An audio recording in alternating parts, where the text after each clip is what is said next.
The Garnet Research Project is investigating ways to make the design and implementation of graphical, highly interactive, direct manipulation user interfaces substantially easier.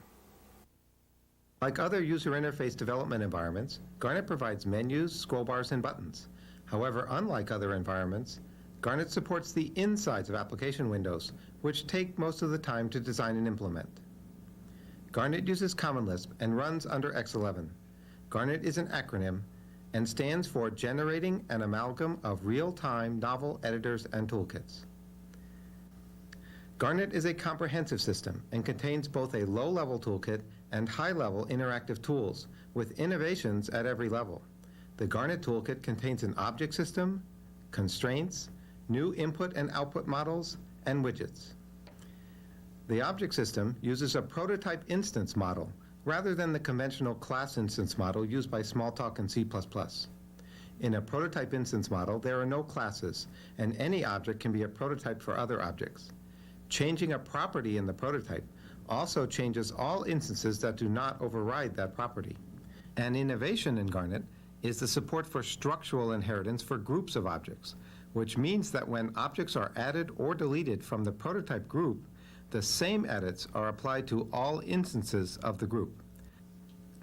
Our approach makes it easy to interactively experiment with objects and see the results in context.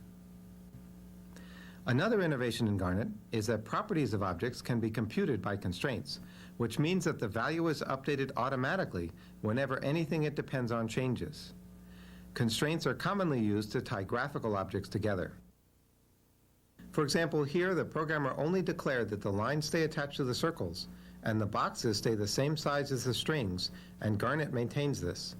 Constraints can be arbitrary Lisp expressions, so they can be used to connect the graphics to applications, as well as for arbitrary application computations, such as calculating these arithmetic expressions.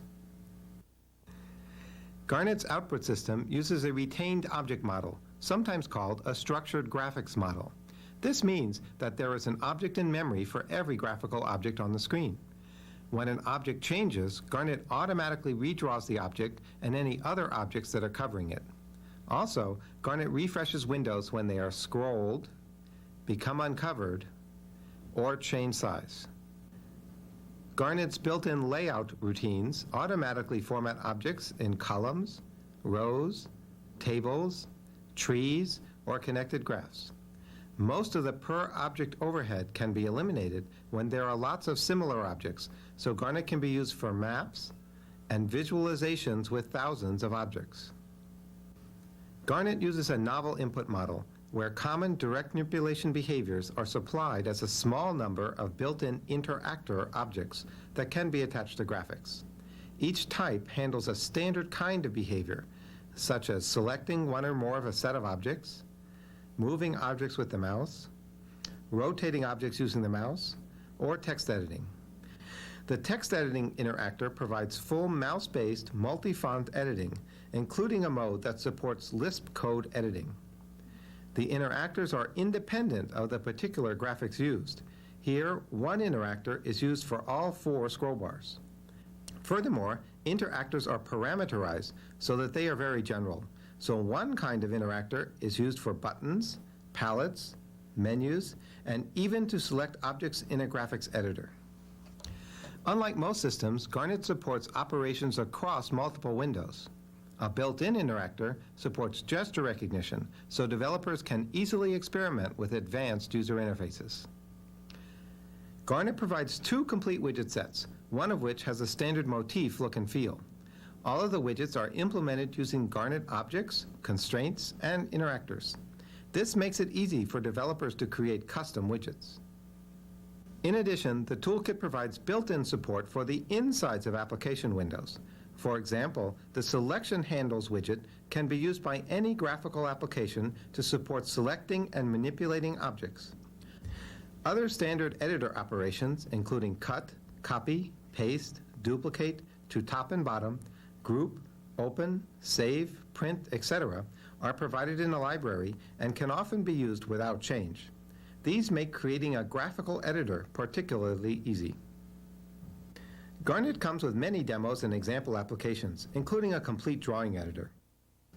There is also a complete set of debugging tools, including an interactive inspector that can view and edit the properties of objects. It will also trace when an object is modified and has views which show the object hierarchies and the dependencies of constraints. One of the most important innovations in Garnet is its interactive user interface construction tools. The ultimate goal is to allow all of the user interface to be created by drawing the graphics and demonstrating the interactive behaviors. The GILT interface builder can be used to create dialog boxes and menus. The designer can select widgets from a palette and place them in a window. The strings of the widgets can be edited in place, and other properties can be set from property sheets. The designer can change to run mode to see how the dialog box will work when connected to an application. Jade is used when an application contains lots of dialog boxes or the dialog boxes need to be generated at runtime. Given a specification of its contents and the choice of a look and feel, Jade automatically creates a dialog box. Lapidary allows designers to create new graphical objects and their behaviors. The designer draws the graphics and then clicks on the icons in the constraint window, shown here on the right, to add constraints to the objects. The icons represent the most common constraints used in graphical applications. Next, behaviors can be attached to the graphics by filling in dialog boxes. There is a different dialog box for each type of interactor. Here, we demonstrate that when the end user clicks on a rectangle, it should turn yellow.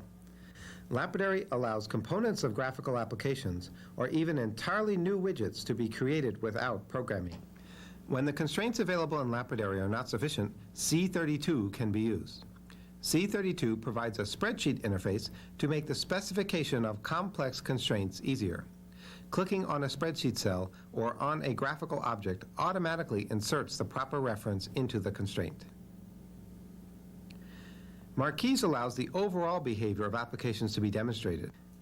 Here, we want to create an interface with a green rubber band line as feedback when the mouse button is dragged, and a red line should be drawn when the button is released. In train mode, shown by the T in the cursor, the designer demonstrates the end user's actions, such as pressing the mouse button and moving. The system displays iconic markers to show where the events occurred. In show mode, the designer uses standard editing commands such as drawing, deleting, and moving to demonstrate what the responses should be. For this behavior, we need to switch between train and show modes twice, once to demonstrate the green feedback while the mouse is moving, and once to demonstrate the final red line. For high-level behaviors, Marquise has built-in support for palettes. The designer can draw a set of objects and declare them to be a create palette, and then use these to control what objects are created when the button is pressed in the work window. Similarly, palettes to control colors and other properties can be demonstrated. The Garnet system is available by anonymous FTP, and it works on almost any Lisp and X11 system. Garnet is being used by over 70 projects worldwide. Users have given Garnet great reviews, saying that they were able to implement the graphical parts of their system in a fraction of the time it would have taken using other tools. In the future, we hope to create versions of Garnet for the Macintosh and Microsoft Windows NT. We also plan to support computer-supported cooperative work, 3D, speech input, and end-user customization. In conclusion, the Garnet Research Project is exploring innovative toolkit organizations as well as high-level interactive demonstrational tools. In addition, Garnet is a practical user interface development environment that you can use today.